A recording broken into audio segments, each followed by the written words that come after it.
from your perspective, the good, the bad, and the ugly. So education's always everybody's number one issue when they Number knock one. doors. I think this session we saw a lot of that.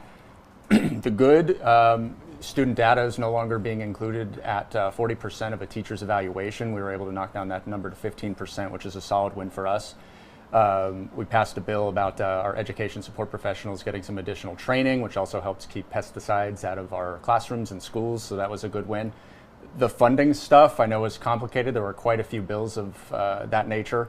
SB 551 was good in the sense that school safety is being funded. We get the teacher or the educator raises rather, so the 3% increase that Governor Sisolak was promising. So that was good.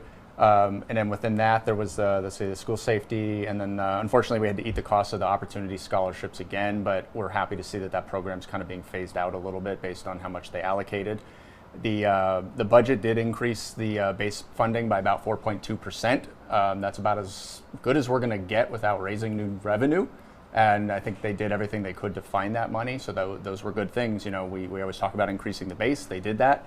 The ugly, in our opinion, was the funding bill, 543. They shut out stakeholders. They were secretive. This was a clandestine process that two senators and pretty much Jeremy Aguero from Applied Analysis wrote without any stakeholders being involved. The process was flawed, so the bill was flawed. They didn't offer or accept any amendments that myself, my organization, and other organizations offered to help make this bill better, whether it was the rural freeze and squeeze or the multi-million-dollar giveaway to charter schools or just any number, even having an educator sit on the commission for funding. All of those were ignored. And I think, when it comes down to it, you have to have a good process if you want a really good bill. And if we're going back to like the minimum wage, they certainly sat with all stakeholders on that.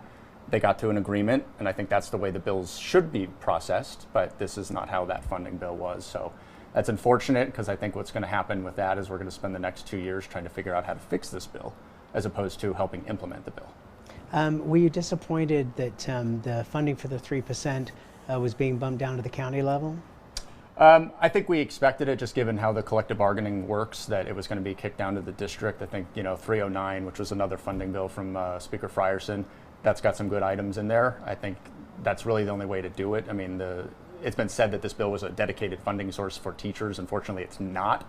But what it does do is it creates the mechanism to get that 3% down to the districts so that they can open up contracts if they're currently closed, or just continue negotiating that 3%. So we expected it, and I'm hopeful the districts are going to grant the 3%, because that's what it was there for and that's what it was allocated. Have there been discussions so far between NSEA and county commissioners? We haven't had any about the sales tax increase of any sorts. I've only kind of read what Clark County's doing. At this point, I don't know what they're going to do, but I can tell you Tick Segablum is in favor. I know he's been very vocal about but he's that. the only one right now. But he's the only one that I've heard so far, and I think I don't know, because it's got the list of items that you can allocate. I don't know if there's an agreement that it'll be 50 for education and then 50 for all the other items like the affordable housing and homelessness and all that. I don't know what that allocation is, so that's something I think we need to keep an eye on to make sure that it does get to education. But those are also worthy causes that money should be going towards as well.